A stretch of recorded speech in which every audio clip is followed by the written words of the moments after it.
about. I'm afraid rules are rules.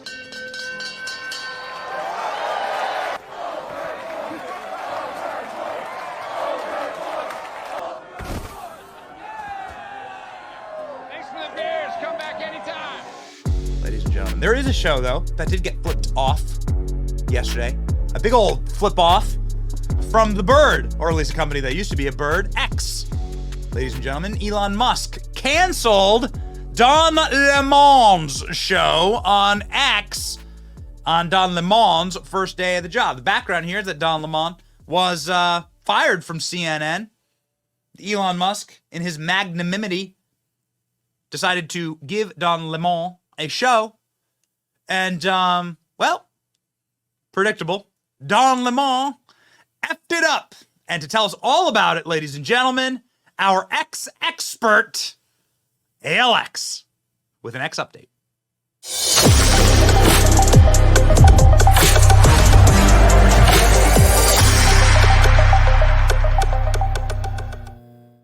Ask and you shall receive. If we see commenters saying, "Get me some ALX," we got them, boys. All right, so this has been a very busy 24 hours for Elon Musk. Can you give us an update? Yeah, so basically, he agreed to a deal with X to have some sort of exclusivity on the show. The details of the contract weren't public, but from what I have heard, so Don Lemon already originally planned to relaunch a show, his Don Lemon show, after getting fired. And the exclusivity agreement was going to be he would post it first on X, and then 24 hours later, he could post it on other platforms. So his first interview scheduled with Elon Musk. And as you accurately predicted yesterday, what happened is he went in there, and as Elon described it, as a CNN interview, meaning he went in there and just started spewing his own conspiracy theories about the Great Replacement and blah, blah, blah, and saying, oh, you're pushing all of this, X is anti-Semitic and all of like this garbage. And Elon's like, I don't really have to take this from you. Like this interview is like, a gotcha interview type of thing. And it turns out he didn't actually sign the contract. So he, I guess, technically didn't even get fired because the contract wasn't finalized and signed yet. And then Don Lemon went on this rampage yesterday calling about like free speech and censorship, when it's not like he's been banned from the platform. He's just not getting paid extra to post on the platform. He's monetized and, has the freedom to post his show there like any other user, and he's complaining about free speech. But yeah, so he went to CNN last night, the place that fired him, to complain about this. So just the irony of him having to grovel back to CNN and complain about this was just, entertaining to see last night. We have the video all queued up. I think this is probably the right time to play it. This is our cringe alert of the day, ladies and gentlemen. Don Lemon comes crawling back to go complain about Elon Musk. What a piece of human garbage, man, this guy is. Very cringy. Cringe alert. Let's go. Is up. Do you believe that X and you have some responsibility to moderate hate speech on the platform? That you wouldn't have to answer these questions from reporters about the Great Replacement theory as it relates to Democrats? I don't have to answer these questions. The Great Replacement theory as it relates to Jewish people. Do you think that? I don't have to answer questions from reporters. Don, the only reason I'm doing this interview is because you're on the X platform and you asked for it. Mm-hmm. Otherwise, I would not do this interview. So you don't think? Do you think that you wouldn't get in trouble or you wouldn't be criticized for these things? I'm criticized constantly. I could care less. Illuminating in so many ways. All right, I have two things I want to ask you about that, Don. First, the Great Replacement theory. Right. As you bring it up, he has tweeted a tweet he shared: increasing illegals boost Dem voting power, causing them to recruit more. Mm-hmm.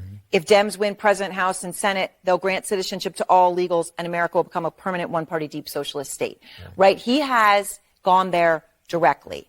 How much does he stand by these ideas? Well, he didn't quite seem to understand that he did, originally he did that with Jewish people, sort of a Great Replacement theory thing that he did with Jewish people, and he got in trouble and he had to go to Auschwitz and answer questions and apologize and go with Ben Shapiro.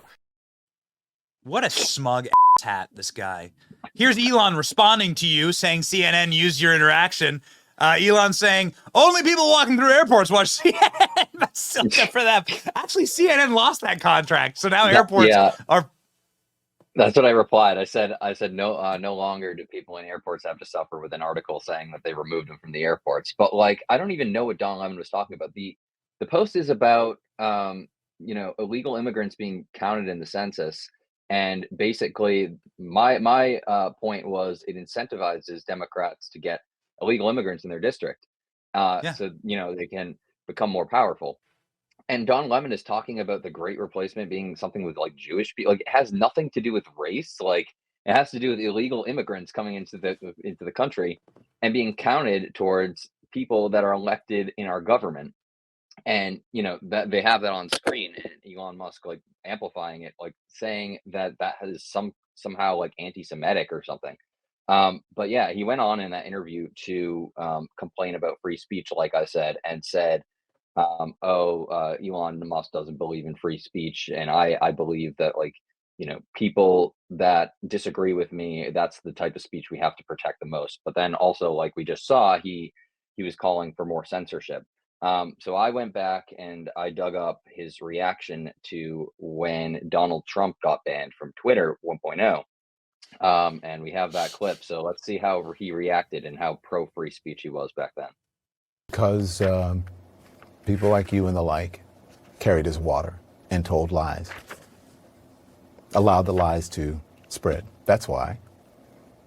Senator, nobody asked you to be the editor of the president's Twitter feed, the one he has been permanently barred from, the one he is whining about how they've taken away his freedom of speech. The fact is, these are private companies. They have no obligation to have anyone on their platforms. These are decisions that have nothing to do with Congress, except perhaps for people trying to kill them. Think about it this way. If they're going to espouse freedom of speech, right, being taken away, perhaps this will help you understand if you frame it in that manner, if you frame it in the freedom of religion argument that you use so much. Twitter and Amazon and the like, they are the Christian bakery. Okay? Trump is the gay couple who wants a gay wedding cake.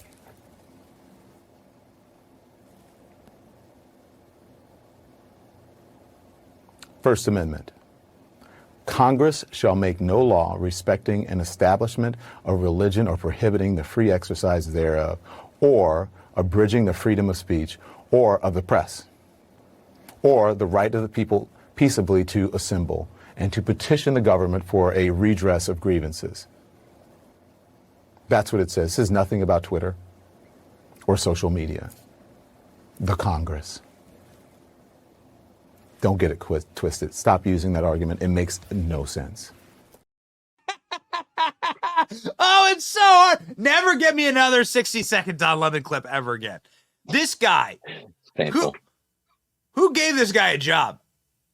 Imagine if, like, hey, Alex, you and I wouldn't have careers if, like, the way that you or I talked was to say, like, the fact is that that we live inside of a democracy. Mm-hmm. Like, what is that? What kind of delivery is that? That's why he got booted to the morning show, and that didn't work out. The morning show is no longer existent. Like, that's gone. He's gone from CNN. So yeah, I mean, and then for him to talk about like the wedding cake thing or whatever, it's like you can't even compare that, because it's like there are like 5 big social media platforms, and like how many different like bakeries are there, or like grocery stores? Like, those aren't comparable examples. Number one. Number two, like, they aren't forcing the social media platforms to violate, like, their religious liberties, like by having Trump on the platform. So it's like not even a comparable argument. No, and as you actually listen to that argument, if there is one, I mean, it's really thin gruel, really weak beer. But if there is an argument that he's making that I suppose I would like put my stamp of approval on, which is it's a private company, and Twitter X is actually more private now than it was when he was talking about it. It's a private company; it can do what it wants. Well, guess what? Don Lemon wasn't banned. So the equivalent thing would be to delete his account and say he's banned from the platform forever. That's what actually anti-free speech would be. And that's what they did to us. That's what they did to you. That's what they did to the president. Mm-hmm. Don Lemon is still allowed to Don Lemon can make revenue off of X. Yeah. And he's complaining because he doesn't have a contract of, an exclusive contract with them. Like, I really don't understand like what the argument for free speech, quote unquote, is here. And he went, I think it was like a 25-minute segment last night where he was just, crying on air about it. And it just made absolutely no sense because he kept going back and forth between free speech and then calling for more censorship on the platform, saying that there's not enough moderation. So like, I can't square that. It's anti-free speech because you're not locked in a contract and making extra money for posting there, but you want more censorship. Doesn't really make sense. Yeah, join the club, pal. Elon, if you're watching, we'll happily take Don Lemon's contract. Okay, like just move it on over here. We have 1 million more followers anyway. Like move it on over here. We're way bigger than Don Lemon. We have way more. We have an actual real audience. Don Lemon's is corporate AstroTurf for the last 20 years. And we actually agree with free speech. We have people on this program that disagree with us all the time. We have big conversations about it. It's great. ALX, I think that like the final question on all this is what is happening on X when it comes to like it as a video platform? Is X trying to like move into the YouTube space and turn into like a video streaming platform space? Yeah, so they're going to be, and they've already rolled this out for bigger accounts, but they're looking to expand it. The issue with turning on the monetization right away is because they weren't selling that like ad inventory to advertisers to have in-stream ads. So that's kind of the model that YouTube has taken over the last like 10 years, and they've become the masters at it. And then Facebook started doing it, but Twitter 1.0 really didn't invest in that type of stuff. They only had it for kind of like big brands and like news agencies or whatever. But they've recently expanded it to larger creators on the platform, and they're going to expand it to the general population once they have the inventory to do so. But that's kind of where they're going with that. And really improving the interface. And I think live streams will also be monetized. But now the new angle that people are hitting because of the TikTok potential ban is that they want short form as well to be perfected, like sort of like bringing back Vine. Like my idea would be sort of like what Instagram does and has the Reels tab with a separate feed. You can already do that sort of that, but it's harder to get to on X. If you click on a video and then scroll up, you can have that sort of same interface, but it's not like a different feed. So, Elon was talking, I think it was Tim Pool who posted about it last night, and he replied, he's like, what do you suggest? Like, how could we do this? So they're looking to invest in short form as well. So we'll see what the future looks like, but they're investing in video, it looks like. The future looks bright. And as we often talk about online and literally on the stream, always feel bad for the super rich people. Always feel bad. Go through Don Lemon's Instagram. Go through Don Lemon's Instagram. Like, it's nothing but private jets, yachts, private vacations to Italian beaches. Feel bad. Again, the entire Democrat ecosystem, outrage ecosystem is feel bad for me. I'm a multimillionaire. I'm Alyssa Milano. Like, you must always feel bad for the super rich multimillionaire, man or lady. Michelle Obama, whatever. Insert Hillary Clinton. Feel bad for them, right? They're the victims. Yeah, it's so tone deaf, and they like don't even get it. Like I said, like he's going on for 25 minutes yesterday about his free speech while he's like calling for more censorship of people. So it's just like they're so tone deaf, and they don't realize what they're saying. Like they don't take a minute to like hear exactly what's coming out of their mouths. It's just so contradictory and tone deaf. I think it's such an alpha move. Other people would be scared to fire Betty. I mean, to fire Don Lemon. I mean, it took 20 years for CNN to fire him. And that guy never rated. That guy never got ratings. He's a deeply untalented, deeply low IQ individual. I mean, you can just tell by the way he talks. You just tell by the way he talks. Yeah. Well, here, I'll sign you off. I'll sign you off like I'm Don Lemon. Excuse me, everyone. Please follow ALX. Okay? Like, if you don't, who even are you? Okay? Like, follow ALX. 681,000 people. Can't be wrong. Okay? Please. Oh. See ya, Alex. So yeah, thank you. Later, homie.